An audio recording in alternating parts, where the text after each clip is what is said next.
prometido, eu vou falar sobre o altar cigano. Então, esse vídeo é para aquelas pessoas que têm curiosidade sobre os mistérios que envolvem o altar cigano e também para aquelas pessoas que estão começando essa caminhada e já querem montar o altar. Eu vou falar um pouquinho sobre algumas curiosidades, alguns misticismos que envolvem o altar cigano, os elementos que compõem o altar. E também vou ensinar aqui um dos meios de fazer a consagração. Claro que cada um tem o seu jeito, cada um vai desenvolver o seu meio também de consagrar os elementos e consagrar o altar cigano. O que eu vou passar aqui foi a maneira que eu aprendi, foi a maneira que a cigana Carmen me orientou e é assim que eu faço.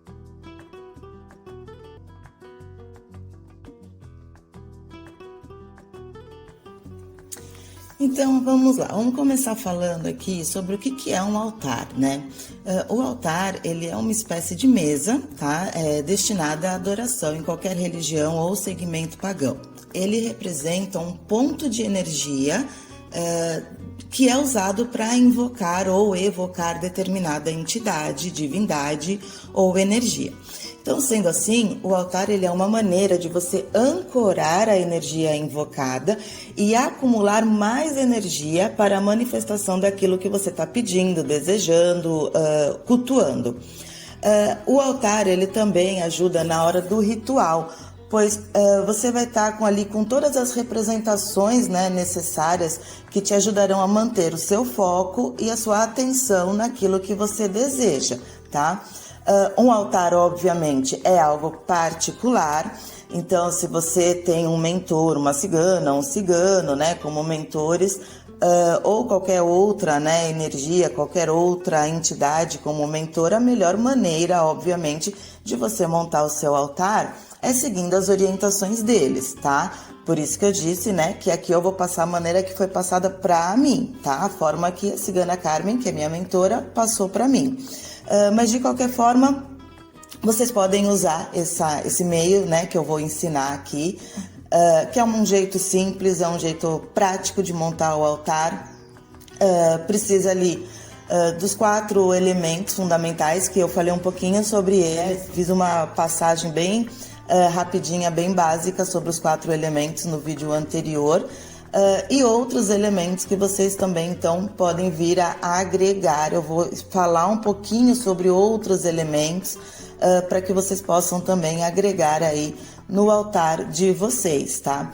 Muito interessante também é a imagem de Santa Sara Kali. É um elemento também muito básico e muito encontrado nos altares ciganos. Tá bom? Lembrando que nada disso é obrigatório. Nenhum dos elementos que eu vou falar aqui são obrigatórios, tá? Eu tô falando de elementos, assim, que trazem uma importância, mas óbvio que se você fala assim, mas eu não quero ter um incenso, eu não quero ter uma pedra, tá ok, o altar é teu, é você que vai usufruir ali daquela energia, então ele tem que estar do teu agrado e tem que estar condizente ali também com a energia, como eu falei, do teu mentor, da tua mentora, tá ok? Então, começando aqui, eu vou falar sobre as imagens, as imagens, elas podem ser de qualquer tamanho. Se você preferir, ela também pode estar representada ali numa foto, por exemplo, em um porta-retrato. Às vezes você não tem muito espaço, para colocar ali uma imagem, então você pode escolher um porta-retrato bacana e colocar uma foto, tá? Lembrando que, se você optar por ter uma imagem cigana, é importante ter o casal, tá? Os ciganos, eles sempre são representados em casal, então tenha uma imagem de uma cigana e de um cigano. Por quê? Porque eles representarão as polaridades feminina e masculina. Falando também sobre os leques, os pandeiros e as castanholas que todo mundo ama de paixão, Esses elementos, eles devem estar no altar caso tenham alguma ligação com seus mentores. Lembrando que cada cigana e cigano tem suas particularidades, tem os seus gostos e formas de trabalhar. Então também não adianta tu ficar colocando ali, encher o teu altar de leque, de pandeiros e de castanholas, eles vão ficar ali só acumulando poeira porque não agregam nada na energia de trabalho da tua cigana ou do teu cigano, tá? Então assim, é bonito? É bonito. É lindo ter leque, ter pandeiro, ter castanhola, mas se os teus mentores não fazem uso desses elementos, não tem sentido você tê-los no altar. Por exemplo, a cigana Carmen, né, a minha mentora, ela me pediu só um pandeiro, para colocar um pandeiro. Então eu confeccionei um pandeiro para ela e coloquei no altar. Não tem leque e não tem castanhola no meu altar, tá? As moedas, né? É sempre interessante você manter um pote, um prato, um baú, um copo, uma taça contendo moedas, sejam elas correntes, moedas atuais, né? Ou moedas antigas. Por quê? Porque as moedas, elas representam a prosperidade e a fartura, né? A moeda representa a riqueza dos ciganos. Então, é um elemento legal. Pode ser num pratinho, como eu falei, numa taça, num copo, um pote, tá? Escolhe um lugar legal ali e coloca algumas moedas correntes ou antigas, certo? O punhal. O punhal, ele representa o corte, né? Ele serve para cortar energias negativas, energias pesadas. Então você pode manter um punhal na mesa onde você vai abrir as cartas, por exemplo, né? Se você joga baralho cigano, se você joga tarô, você pode deixar um punhal ali nessa mesa, ou você pode deixar ali no altar. Por quê? Porque o punhal, ele vai cortar tanto as energias desfavoráveis que vêm do consulente, como também para cortar as influências espirituais que não são desejadas ali no momento de uma consulta, né? Você deixando no altar a mesma coisa. Se você vai ali fazer uma oração, né? Você vai ali se conectar com a tua espiritualidade, o punhal ali no altar, ele corta, né, energias desfavoráveis, tá? Aquelas energias que não são desejadas, certo? O punhal, ele deve ser colocado em cima, não dentro, tá? Em cima de uma taça, de um copo ou de um cálice com água. Então pega uma taça ou pega um copo, tá? Ou um potinho de vidro, é importante que seja de vidro, coloca a água e coloca o punhal ali deitado, né? Em cima desse lugar onde você vai colocar a água, né? Seja taça, copo ou cálice. Porque a água ajuda ali, ela auxilia, né?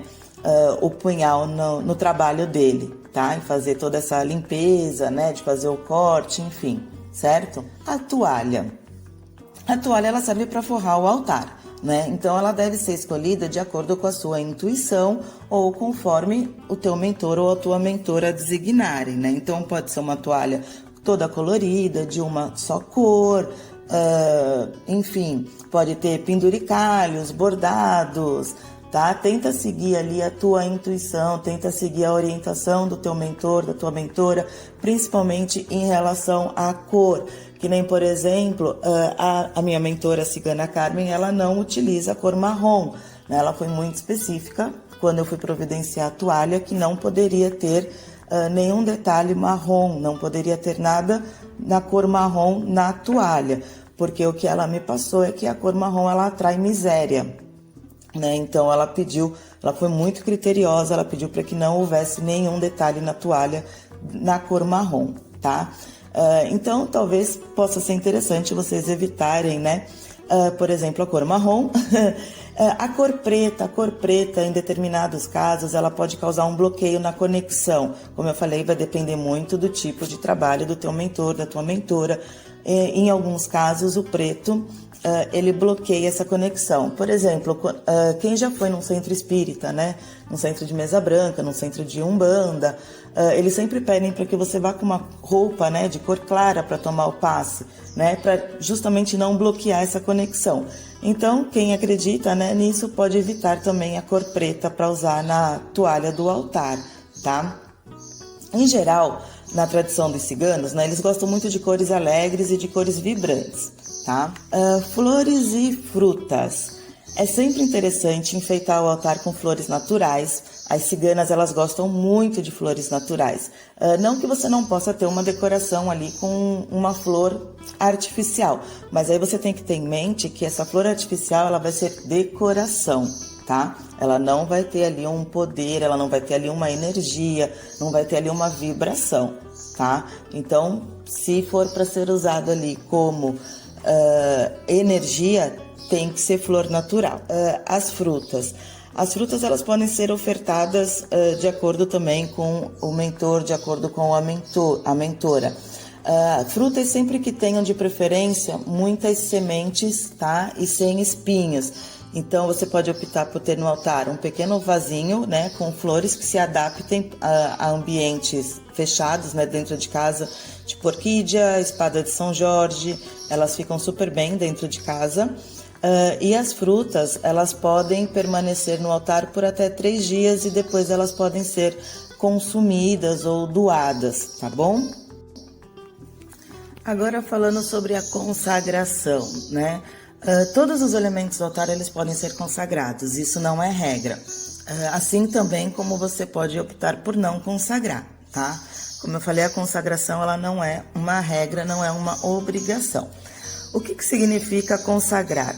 Consagrar significa investir um caráter ou uma função sagrada a um objeto em questão, né? Então você vai colocar uma intenção, você vai colocar ali uma função, uma finalidade em um determinado objeto.